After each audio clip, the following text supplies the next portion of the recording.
Hey guys, it's Andy here from EverTrek.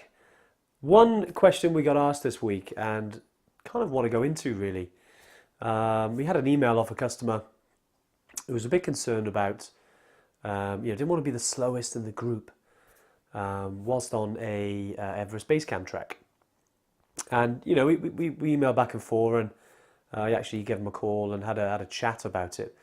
And it's all about perspective. And some people are concerned that they're going to be slowing other people down. Some people are concerned about that. And one thing I said to her, which is quite key really, is we only go as slow as the slowest person. Now, if you are going on an Everest Base Camp trek, or you're thinking about doing it, and you're a bit concerned that you might slow people down, perspective is always worth looking at, because I myself, I got the Cardiff half marathon in a few weeks' time after going to Everest Base Camp, and I'm not the fastest at all. Running wise, I'm very new to it really. I'm a big hiker, love climbing, but running I'm quite slow compared to most of my friends. And in the Cardiff half marathon, I'm going to be towards the back, and that was a bit of a thing for me, thinking, wow, am I going to be too slow? And, am I going to drag my friends back? But you've got to go at your own pace. The lucky thing is with the Everest Base Camp trek is that it's not about pace. It's not about speed. You're all going to get to the same place at the end of the day. And whether you get there at 2 o'clock or 4 o'clock, it doesn't really matter. And the slower you go, the better you're going to be able to acclimatise. So we see a lot of other groups, whether they're just private individuals or part of other trekking companies, and they are quite quick. And 2 or 3 days in, I see them, and they're really struggling. It's noticeable that you can see them struggling compared to our team.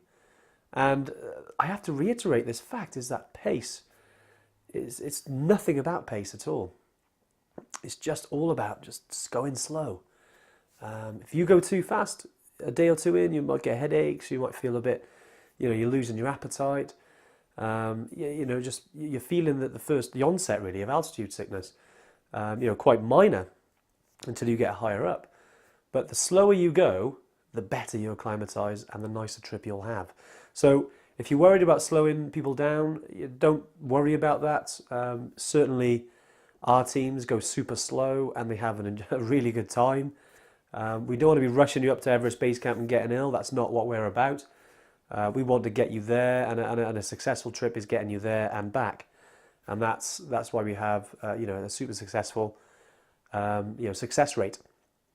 So yeah, I thought that might help today. And any questions you do have, just comment, and I'm happy to respond. Just to have a conversation about this, because it has propped up. And yeah, I just wanted to maybe answer that, and maybe allay some people's fears around being left behind and whether they'll hold up the group, because that's certainly not the case. As I mentioned there, it's actually more beneficial for the group, so they should be giving you a high five really. Anyway, hope that's helped, and yeah, I'll be in touch soon. Cheers, bye.